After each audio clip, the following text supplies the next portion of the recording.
He who dwells in the secret place of the Most High shall abide under the shadow of the Almighty. So last few weeks we learned about what the gospel was and what the term gospel meant and about salvation and how we cannot do anything to earn salvation, and it is something that we get as a gift, and Jesus did it for us freely. So that was the second part of this book. The third part, now we are going to be in the third part and on the 8th chapter, which is called What's Discipleship.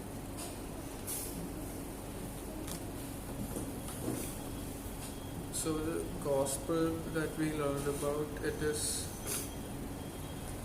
transformative, which means anyone who believes or anyone who embraces the gospel is said to be a new creation. So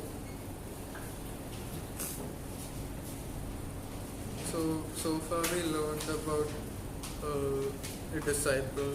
So disciple is either a follower, or in this case a follower of Jesus. And for being a follower means imitating Jesus or imaging Jesus. We learned about that before. So right now our motive for imitating Jesus, it wasn't for God, it wasn't to make God lovers. We didn't imitate him to make him lovers, and it was so that he let us into heaven. Let's go to Romans 5:8.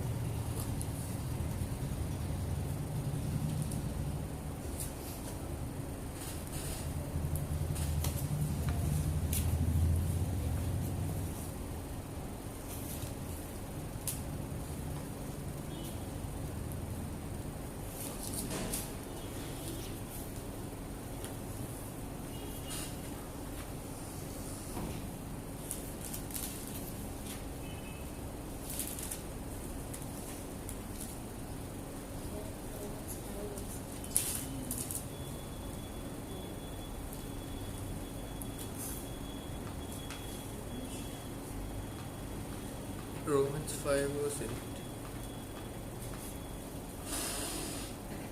But God demonstrates His own love towards us, and that while we were still sinners, Christ died for us.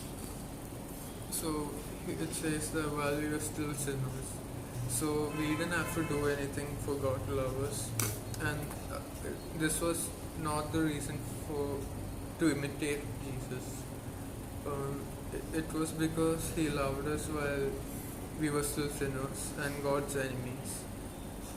Let's read Romans chapter 5 verse 10.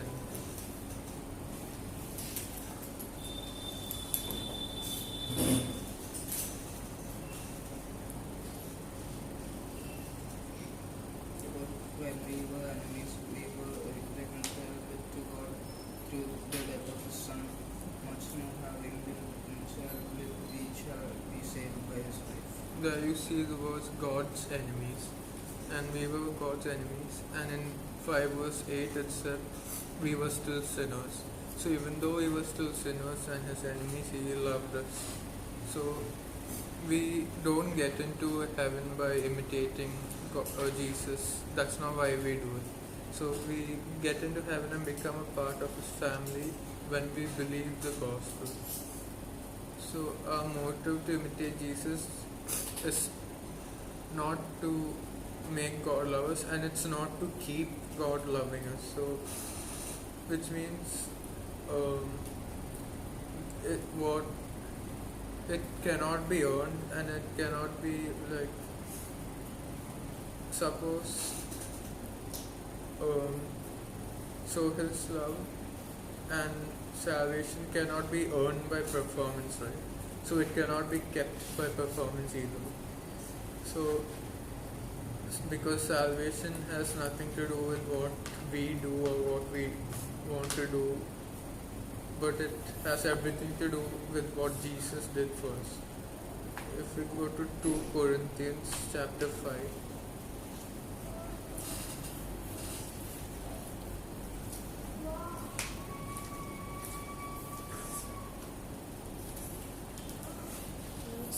Verse 21.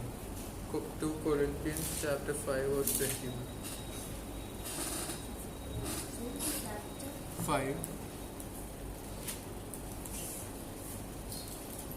verse 21. 21.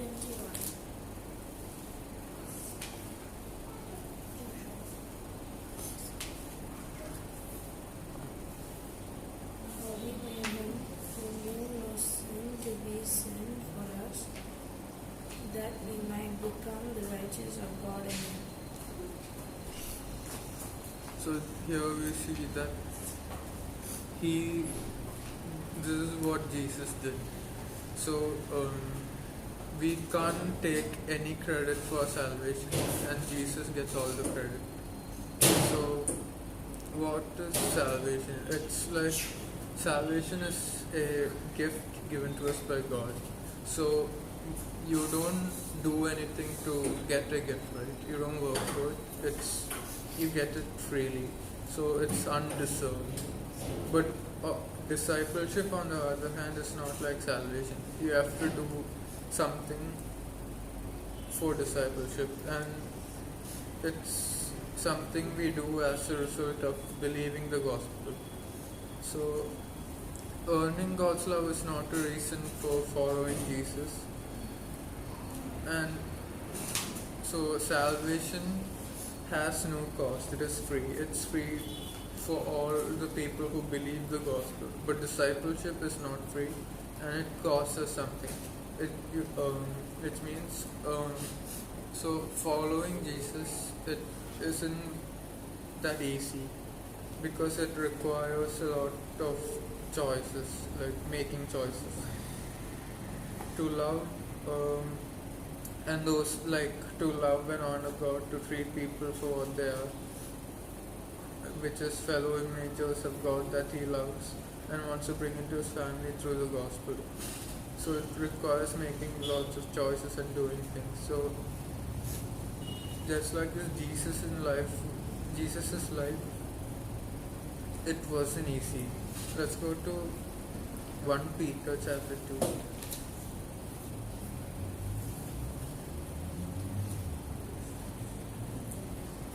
1 Peter 2 verse 21.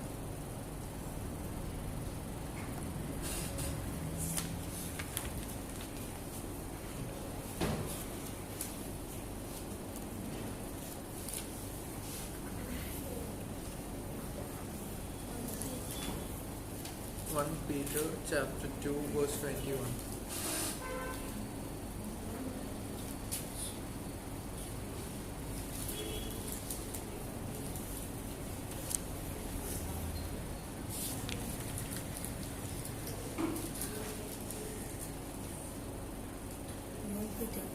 Peter chapter 2 verse 21.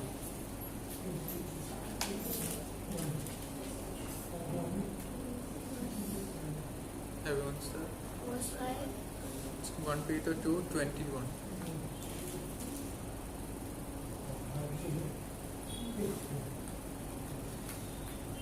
To which you were called, because Christ also suffered for us, leaving us an example that you should follow his steps. So you see those words, example and 2 steps, so that we see that Jesus had lived a life of sacrifice, and he put God first, and then he put his neighbors meaning everyone else. So first to him God was first, and then came his neighbors. Let's go to Matthew chapter 22.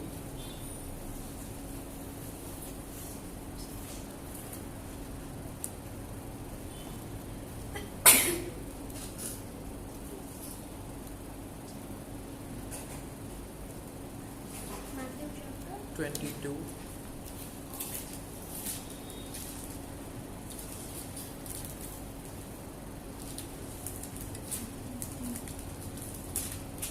verse Can Michael read verse 36 to 38?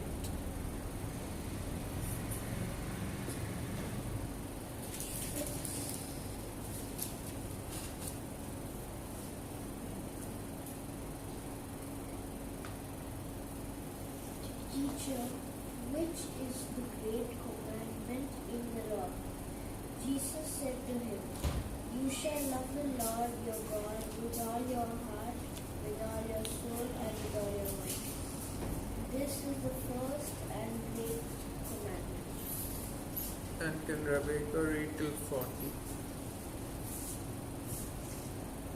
And the second is like it, you shall love your neighbor as yourself. On these two commandments hang on the law and the prophets. So we see two things here. What Michael read was you shall love the Lord your God with all your heart. So one is God, and the second what Rebecca read was you shall love your neighbor as yourself. So God and neighbor.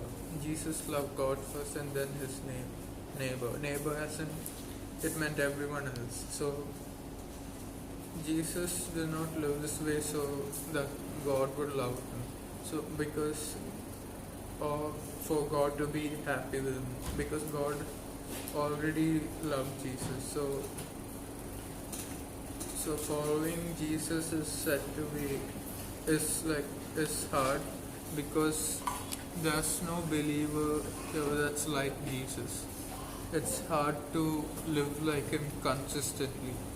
So, but God knows this. So what we have to do is every believer must have a heart of repentance. So Jesus did what he did because he loved God. So we have to do the same thing. And Jesus lived a certain way to help others believe in him and God's plan. And so must we. And he knew why he was on earth and that he would die a horrible death on our behalf. And he trusted God's plan and power. He knew that he would rise from the dead and be with his Father once more. He looked in an eternal perspective, meaning he didn't look at what was in the world. So the same way, we have to look in the same eternal perspective, because the world isn't actually our real home, and what we see here is only temporary. So what happens if we fail or if we sin? Because naturally we tend to do both, but God already knows that, and he loved us before we were his family, so he forgives us for that. That's the first part of this chapter, and we'll take the next part next Sunday. We'll close with that. Thank you, Jesus, for this time you're giving us. Thank you for helping them understand what was taught and helping me teach them. In Jesus' name I pray, amen.